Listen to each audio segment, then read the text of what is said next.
This is The Secret Library, a podcast about writing and publishing books. I'm Caroline Donahue, a life coach who works with writers, and I'm here to tell you this is your year.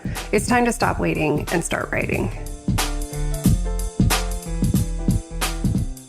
The Secret Library podcast is brought to you by the show's incredible Patreon supporters, and I want to take a second and say thank you to all of you who support the show.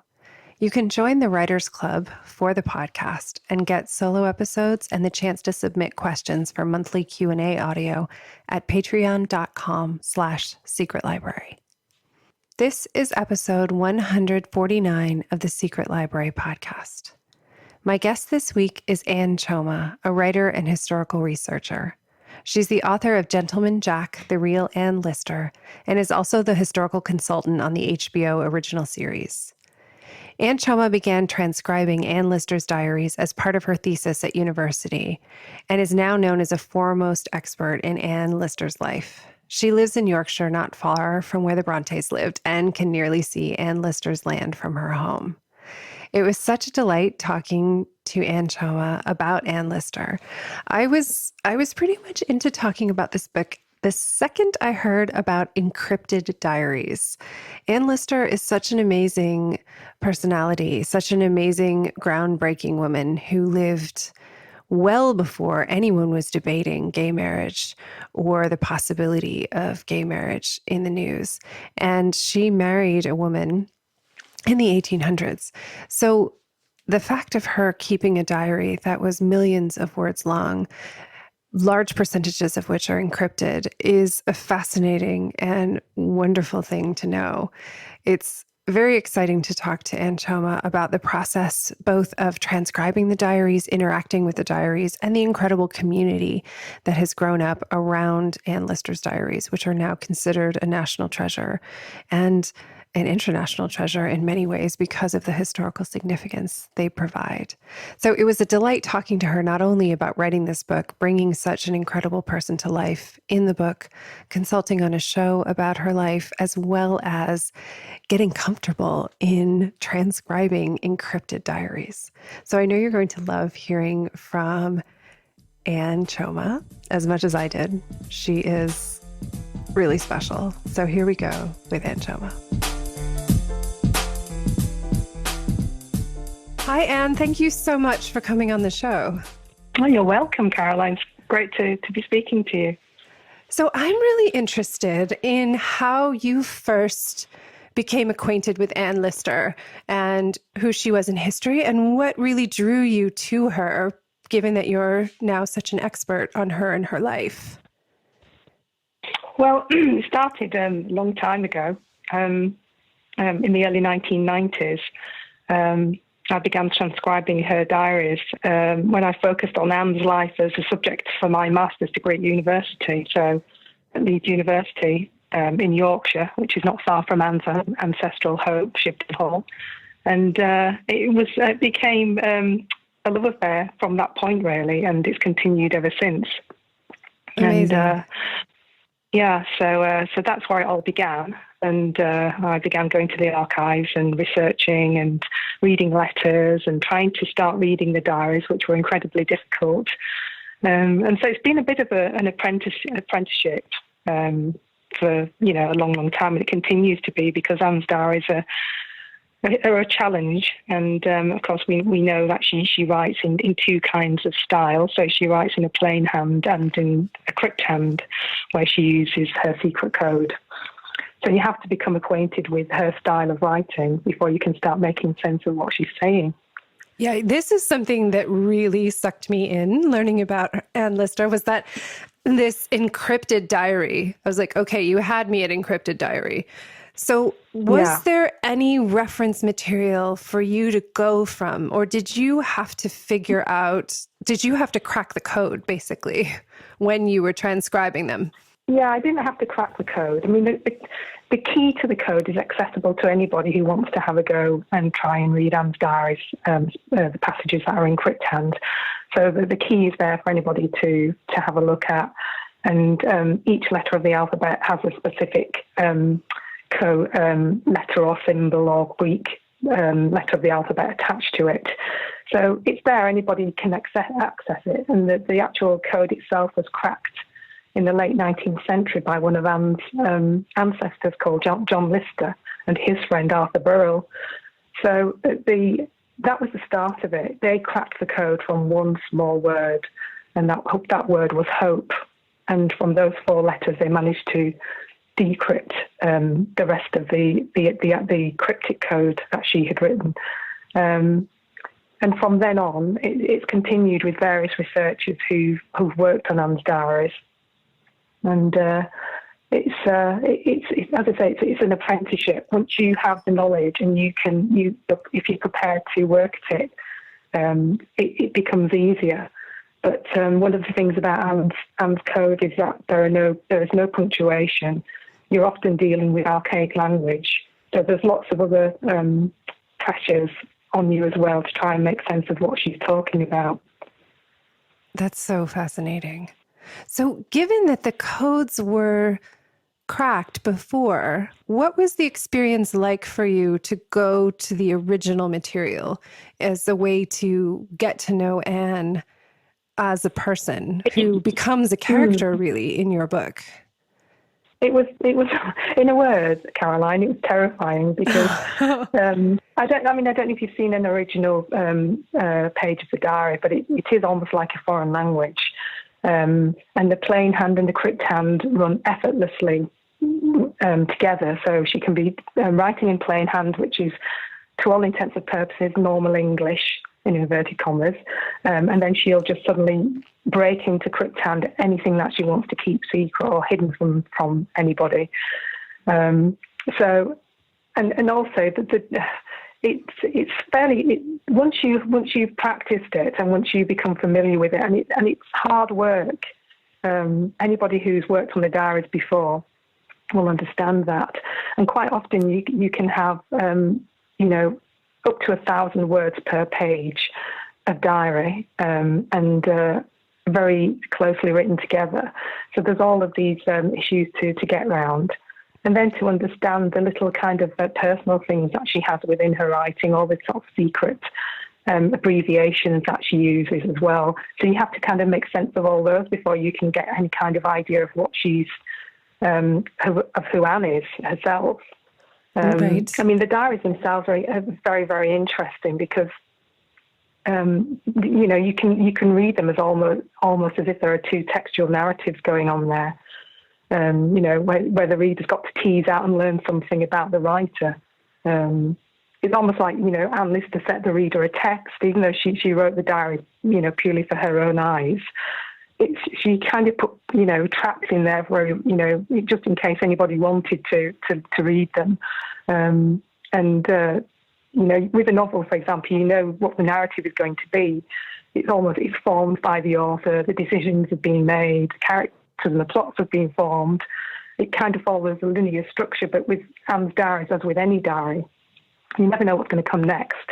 It evolves over time, and as does the character and life of the author, as was the case with Anne. So for me, her diaries represent a great challenge because her identity, for me, as I've been transcribing, and as when I've always worked on the diaries, and when I was doing my master's thesis, it's almost like her identity was trapped between these 2 forms of distinct writing, the plain hand and the crypt hand. So the great challenges for anybody who's wanting to know more about Anne Lister. Yes. And in some ways, it feels like the crypt hand and the plain hand mirrors the way that she had to live in her everyday life. There were things that she could come right out and talk about, and then there were things that she couldn't. So it feels like the diary mirrors her everyday existence. Absolutely. I mean, Anne Lister was such a contradictory and complex character. I mean, we can say all the things that we know the basic things we know about her, that she was a diarist, she was a businesswoman, she was a lesbian who wrote about her relationships in a secret code. We can say all those things about her, but she's such a contradictory character, such a complex character. She's often described as a feminist, but she wasn't. She wasn't a feminist because she wasn't a trailblazer and she wasn't a campaigner. I mean, even though her marriage to Anne Walker, her subsequent marriage to Anne Walker was groundbreaking, in the sense that it predates, almost 200 years, the legalization of gay marriage today. There's so much more about it that was not predictable, in society, like in the way that her diary has two distinct forms of writing. She was almost like a split personality. So she was 1 minute extrovert and the other minute reserved. In love, in her relationship, she was devoted as much as she was inconstant. There's all these different competing aspects of her character that make her a tricky person to understand.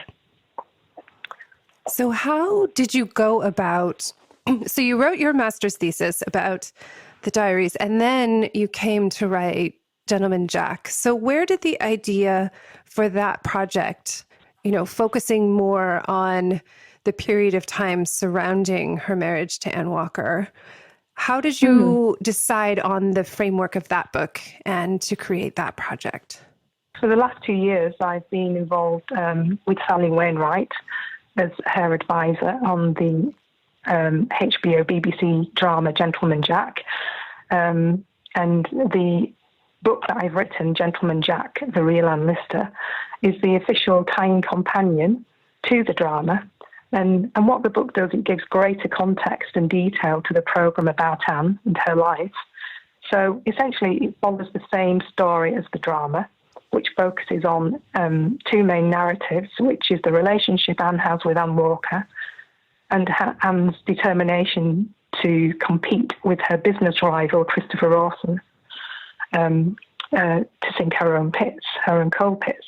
So, I mean, it follows that kind of trajectory, does the book, but in greater detail. It gives a much more in-depth picture of Anne's life, and there's a substantial introduction to Anne and her life as well. So for my involvement with Sally was to transcribe the diaries mainly, and I spent the last 2 years transcribing hundreds of thousands of words for the drama, in excess of at least 300,000 words, so that Sally could write her script and tease out the narrative detail that she wanted. That's for the drama. That's fascinating. How did it change your approach knowing that there was both a book and a TV series? Because I think the sort of the way you might structure a narrative, if you were simply writing your own historical biography just for its own sake, versus knowing that working with Sally, there was going to be a show. Did that change your method at all? Yeah, I think it did. And we played around with different styles about, how we should approach it. I've kind of come from the background of just sort of working on an academic theses. So I knew that this book had to be appeal to a wider audience. So, I mean, you'll know from your own reading of it, Caroline, that it's very much a storytelling book, with hopefully some fantastic commentary in there as well. But the crucial thing was to follow the same story as we told in the drama, which again is about her marriage to Anne Walker and how Anne comes back from, how she recovers from heartbreak from the fallout of a relationship. So it starts in the same way. But the key thing for me all the way through was to make it readable, enjoyable, and to be very, very choosy about the extracts we had in there. So I think, when I was working as advisor for Sally, many of the discussions we had was about trying to depict Anne as the remarkable human being that she was and how she stood out amongst her contemporaries. But we also wanted to, within the confines of TV drama, we wanted to be able to show Anne Lister as a person who she would actually recognise herself, but would also speak to a modern audience as well. So it was a fine balancing act between relying wholly on the diaries and that tricky language, and then for Sally trying to work with that language to produce a script that was understandable to a modern audience, but all the time staying true to the journal and being as close as we could to Anne's own writing. This is something that's fascinating to me in terms of working with primary material, is that if you're working on a book, there is this need to present a coherent person who follows a story arc. But as you say, a diary doesn't always work that way. You know, you have a good day, you have a bad day, you're upset about something, you have a hard time. And clearly, based on the level of detail in the excerpts that you included, she has this diary with her. I envisioned it with her at all times, and she's writing down her thoughts all the time, and she thinks very carefully about her life. She's not a casual, let it all happen. She's very involved in what does this mean and how do I proceed? And so, yeah, absolutely. How was it? I mean, it must have been a huge process, as much to decide what was included as what is left out and what's determined, okay, we don't need to include that, because you could make probably a mini series that lasted until the end of time with a diarist who's quite this enthusiastic about keeping all of her records. It was the hardest thing. That was the hardest thing, both in writing the book and for Sally in writing the script, was choosing what to leave out. And it was almost painful to have to leave some of it out, but you have to make choices with anything. And, you know, with the book for a book of around 100,000 words, it's a fine balance. And as long as I think if you tell the story as well as you can do, and choose the extracts that best depict what you're trying to say and what Anne's trying to say, I think, you know, it's a winning formula. And I think when Sally worked with the transcripts that I'd given her, I think she did a fantastic job, because it was almost like she had to translate Anne's words again into words that an audience would understand. But for Anne herself, I mean, she, as you said, she did write her diary all the time. I mean, it was every day of her life.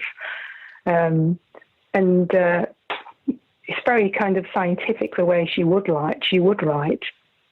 And so, you know, there were patterns in the diary which made it simple and did help in some respects when you are transcribing. Like, for example, every day was started with the top left-hand page. A day would start with the recording of the temperature and of the weather, and it would end in that way as well.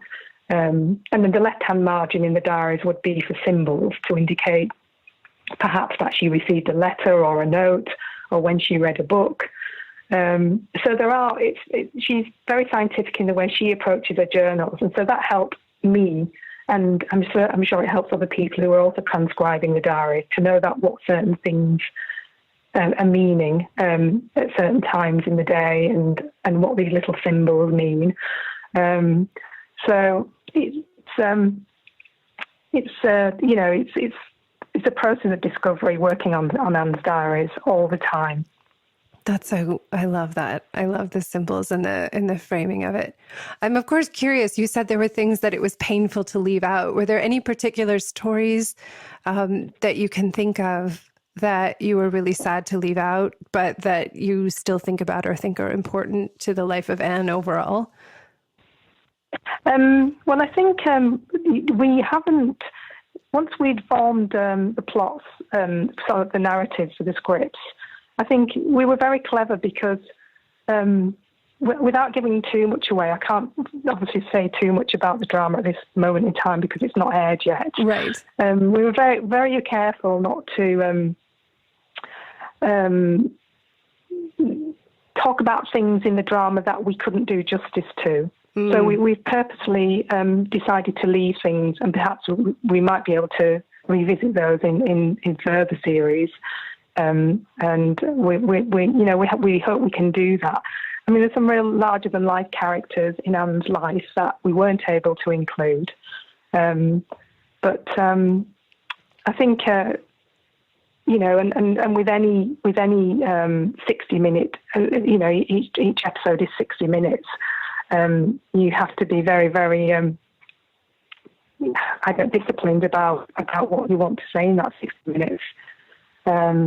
So, the backdrop of the drama, the political backdrop of the drama is set in 1832 at the time of the Great Reform Act. I think, we would have liked to have gone into greater detail about that, for example. But, it's something that can be revisited, perhaps. But in the book, of course, it gives greater context to that. And that's where I feel the two work very well together. So things that Sally couldn't include in the drama that we kind of hint at will be gone into in greater detail in the book. And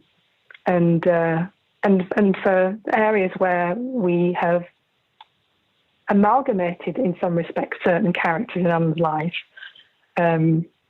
which is very interesting way to include, how to work a primary source for a script, is very interesting because, again, it shows Sally's skill as a writer in being able to tease out the truth from primary source, but to adapt it for a drama and a script. So, for example, we have two characters in Anne's journals, and both of the characters are extremely interesting and fun, and full of life. And Sally's adapted those characters to form a little plot, a side plot, which is very interesting. But so there's lots of things going on like that. But as I say in the book, it's pure fact. Nothing. It's all historical. It's all from primary source, and it gives this added context to the drama. It's kind of a wonderful way to explore a subject, being able to have both, that you can have this kind of what if and maybe take a little bit more of a risk in a drama, because people don't expect you to be 100% unless you say it's a documentary. And then to have the book when everyone is interested in the history and that they can go further and say, well, what really did happen here? What did she say in the diary? And being able to read her words as they are. Yeah, I think that's great, a great way to put it. And I think people want that, I think this, Gentleman Jack the drama written by Sally, I've never seen anything like it. It's remarkable because I can't ever remember a drama that's been produced about where the lead, where the leads are two women and such unusual, strong women. And I think one of the things that Sally and I both agreed on is that, first and foremost, we wanted to show Anne as this remarkable human being and that she stood out amongst her people, that she was gifted intellectually, that she was a polymath, that she pushed boundaries throughout her life. We wanted to show all of those things, and I really think we do that in the drama. And I think certainly in the book, it's the detailed knowledge that people can go to for this extra little bit of Anne's amazing life. Yeah, this was something that really stood out to me as well, was that, again, you think about challenges that people take on in life. And I can think about this in my own life, where you think you do something and you look at it later and say, oh my God, if I knew how difficult that was going to be, I wouldn't have even bothered. But you kind of do it because it's happening and it's the present. And I'm thinking about the things that she accomplished, like, taking over her family estate, taking responsibility for it, and courting this heiress, basically, in an era when that sort of relationship was not common or openly talked about. It was sort of this open secret in a way, these romantic friendships that we hear about. And that she has, in many ways, yes, she has disappointments, which we learn about earlier in the book with previous situations, but that she fundamentally maintains this optimism and just keeps going I found extraordinary and really inspiring. Yeah, she's such a life-affirming character, Anne Lister. She said, and I quote, "Providence leaves us free, 'tis we enthrall ourselves." And she was such a positive person. She was blessed with good luck. There's no doubt about that. She had a healthy sense of self-esteem. She was clever. She inherited an estate called Shibden in Yorkshire, which eventually gave her access to money that would have otherwise been denied her. And she was accepted by her family. She accepted her own sexuality as being God-given and natural. So she had all these things as her armor. But she believed, as a person, she believed in consulting her own happiness. I think because she felt that was the route through to a contented life. And in fact, she was so positive and so full of energy. It was something that she wanted to teach Anne Walker, her eventual wife, who suffered with anxiety.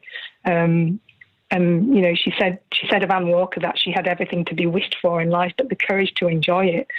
There was never a moment in Anne's life where I don't think she ever stopped enjoying who she was, and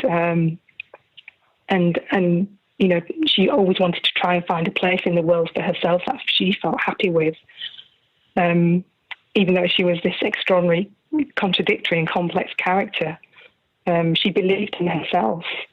And I think, we can't underestimate with Anne Lister just how important learning and books were to her.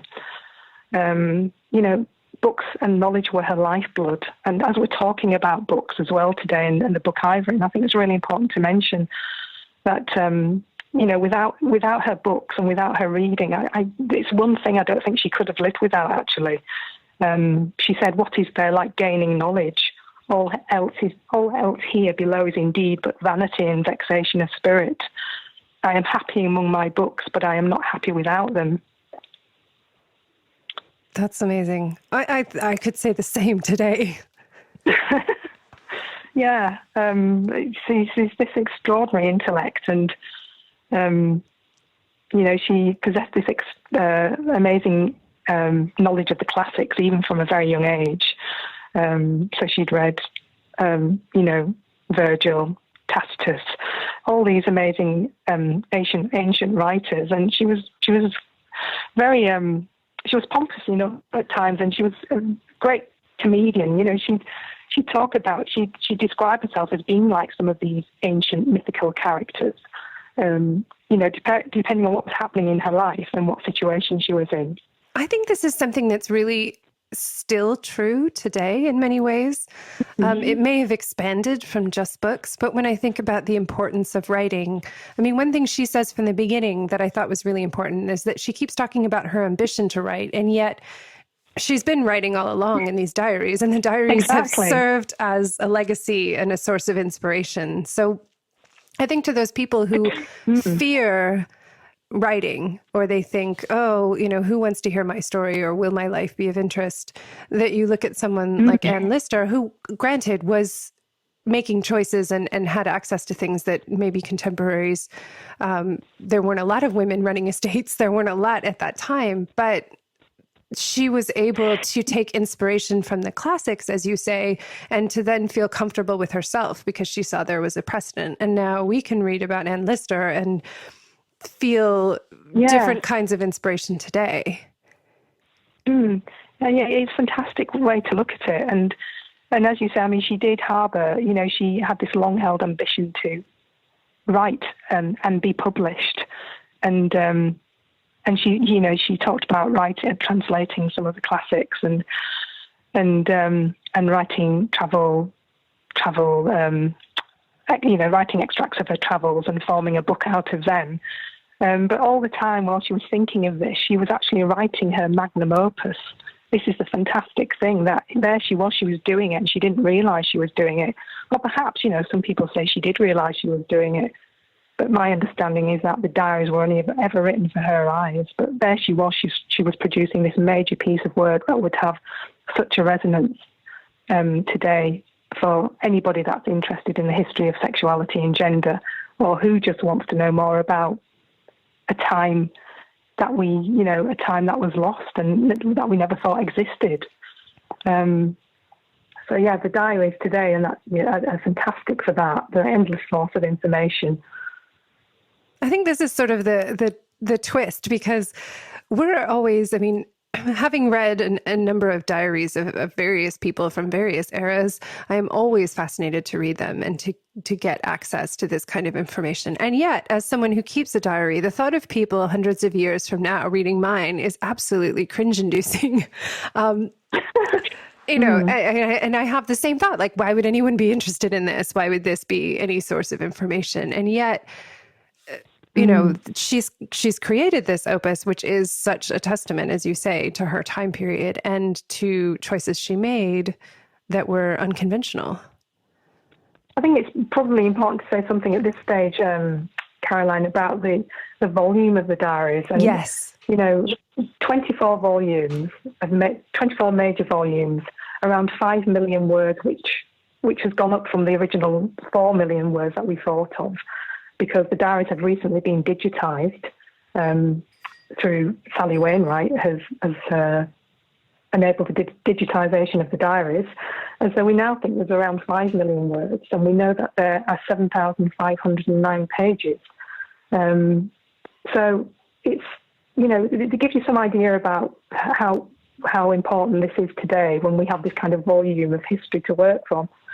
And in fact, the diaries have, in 2011, they were recognised by UNESCO as being a document of global significance. Amazing. For being one of the most, uninterrupted social commentaries ever written. So yeah, it's fantastic that we have this amazing document now, and that we can all work from it and use it. And there's still so much more to discover.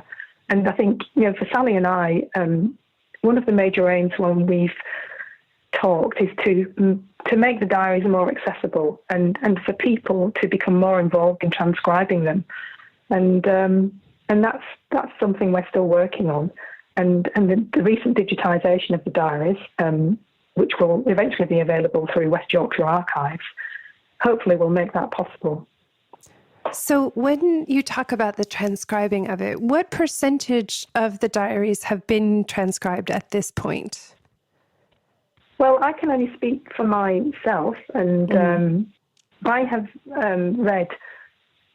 I haven't read 5 million words, I can be honest about that, but I've read many hundreds of thousands of words in the diaries, and I've transcribed many hundreds of thousands of words in the diaries. And successive researchers and writers throughout the years have done similar things. So I think the ultimate dream and aim would be for somebody to come in and start transcribing from scratch. It would be an absolute gargantuan task to do that. And also would take significant finance to be able to fund it as well. But I think, if more people become involved and start to become more proficient at reading Anne's journals, and it's a greater possibility. That's amazing. So, yeah. Yeah, because if it's given the percentage or the presence of the cryptid language, your speed is obviously compromised, as well as by the time period and the language and all of these things. I mean, hundreds of thousands of words is quite an accomplishment with all of that happening at the same time. It is, and it's the speed. I think I said at the beginning of this interview, reading Anne Lister's diaries is like an apprenticeship. You become better and better, and when you leave it alone, you need to try and relearn again. I mean, I'm at the stage now where I can read fluently, and I can read the plain hand, and I can read the crypt hand fluently. But it still presents challenges every day, and at the moment, I'm still transcribing, and I'm still coming across, different challenges through Anne's very, very complex language, and sometimes I have to go back to it. And then eventually it comes, but it's a difficult process, but it's the most rewarding process. And I can't tell anybody out there who's listening that this, to be able to do what I'm doing is an absolute joy and an honor. Absolutely. I mean, I can't think of anything more wonderful than if you're working on a book about a historical figure, having access to their most intimate thoughts and feelings and the inner workings of their mind really directly. I mean, it's amazing. And I think that when you look back at historical periods, not everyone was keeping a diary. Not every character that historical figure that you think of. It does seem it was maybe somewhat more common than today, but not I everyone think was as thorough. Yeah, well, that's the thing. I think with Anne, what's extraordinary about her journals is that it's almost like she went into a room, she pressed the record button, and then she forgot to turn it off. It's like it was uninterrupted, and it was continuous, and it was systematic, and it was scientific, and it's just the repository of everything that she felt and experienced in her life, and that's what makes it truly unique. Apart from the fact that the main content, or the significant part of the content, is the fact that she dispelled the myth of the 19th century asexual woman. And obviously that's what makes her extraordinary as well, because up until the point of Anne Lister writing, we always assumed that relationships between women in the 19th century are non-sexual, and that they were confined to the populist thought of the image of the romantic friendship. And of course, she dispelled that myth. She was writing about the body. She was writing about sex. And again, that's what makes her journals very, very important today. Definitely. I mean, and it doesn't, yes, she had the crypt hand, but it doesn't feel like, at least in the limited amounts that I was able to read in the context of the book, it doesn't feel like she's hiding it because she has any shame about it. It's more that she just doesn't want anyone else knowing about her private affairs, the same way anyone wouldn't want somebody knowing about their private affairs today. Exactly. I mean, it wasn't just about her relationships that were confined to the code. It was anything that she didn't want anybody else to see. So it could be a financial matter. It could be a cutting comment about somebody in Halifax society. She would write anything in that code that she didn't want anybody else to see. It could be something very, very boring, in fact, very, very mundane, like she wrote a copy of a letter for somebody. So it was just that. It was a way of secreting information. And we assume from the totality of the diaries that there's around a sixth of the diaries written in code. But again, that needs more, I feel that needs more research. So we could get in that, a definite percentage ratios of what is plain hand and what is crypt hand. Yeah, for sure. It's all really fascinating. And I love that in this sense that there's a sense of a collective, that there's a group of people working on this. And it feels from the way that you talk about it, that it's a very friendly and collaborative kind of process that's happening around her work. Well, there's much work being written about Anne Lister, and, some great work has gone before, and it's all testament to people, individuals' hard work. And I feel that everybody wants to give something out there to the public about Anne Lister. And because she was an extraordinary person, and, I really applaud anybody who wants to come on board and wants to try and transcribe and to start reading the journals. There's some fantastic academic theses out there and some academic books that have paved the way for new people coming on board. But there's lots of aspects of Anne's life that have yet to be discovered in detail. And so, again, we're hoping for this a more collaborative approach to be able to talk about these new things in her life that we need to know about. For example, her travels through Russia. All of that has yet to be transcribed in full. So it's all work in hand, and I think I'd like to pay testament in this interview to the Halifax archivists in West Yorkshire who do a fantastic job and have done over the years at preserving Anne's journals for the public to go and read. It's such an important document for for the local community here to have this. And just to give you some perspective of where I am now, Caroline, I live in the Shibden Valley, and as I'm talking to you now, I'm looking out over the hills, and I can just about see Anlister's land from where I'm sitting. It's very green, it's very pretty, it's very rolling, and I think what's really, really encouraging for me when I was writing the book is that I could immerse myself in the landscape that was essentially Anlister's 200 years ago, and her writing is rooted in northern landscapes.